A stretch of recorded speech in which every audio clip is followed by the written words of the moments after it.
I laugh sometimes when people who knew me from before and now, because of course you knew that I was a very honorable, straightforward, excellent Mhm. reputation kind of person. And then I sprung onto the national scene, and people who didn't know me really, in a way, didn't know what to believe. And it became very political. And that was very specific, intentionally done to me by the media.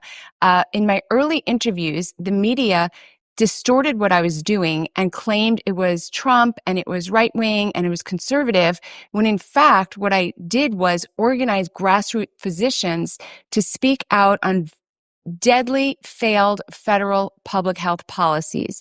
Our federal public health policies were telling people to stay at home until they turned blue and go to the ER if they felt like they might die. I mean, that was literally the recommendation. And I've been an ER doctor for 25 years, never seen anything like this. It was absurd. It contradicted the Hippocratic Oath. It violated every fiber in my being. And I spoke out, and I gathered around me other righteous doctors who also felt that it was important as a doctor to actually heal patients. And by the way, as a doctor, if you can't heal somebody, you give them hope. And under no circumstances is a doctor supposed to say to a patient, oh, go home, turn blue. It was lunacy. It's why I called it lunacy. So the summer of 2020, we frontline doctors stood on the steps of the Supreme Court. We got a lot of attention. Half the nation thought we were heroes. Half the nation thought we were, verboten. And my life took a new direction. And because I was going up against the establishment, the public health agencies and big pharma and people who were in favor of tyranny, a lot of hate and a lot of weaponization of the government was turned towards me specifically. And that is actually why I chose to write a book about it, which we'll get to in a moment.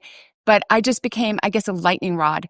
But it's always good to start at the beginning, which is I was a board certified emergency physician for 25 years. And for me, this was a personal decision to help patients. There's a patient in front of me. It could have been you, Karen. It could have been your mother. It could have been your brother. It could have been your child. But the patient in front of me needed help. And of course, I'm going to help that patient. That's exactly how it started. And it was in contradiction of my chief medical officer, who forbade me from helping the patient, that I said, no, we're not doing that. And of course, I'm helping the patient. That was exactly what happened. They threatened to fire me because I was using early treatment medications. So it became a binary choice.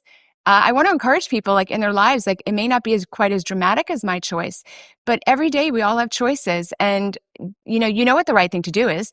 Most of the time you might do the right thing and it doesn't contradict with, maybe what your boss wants or your family wants. But someday, sometime, it will conflict with that. And you still have to make the right choice, whether it's comfortable or uncomfortable.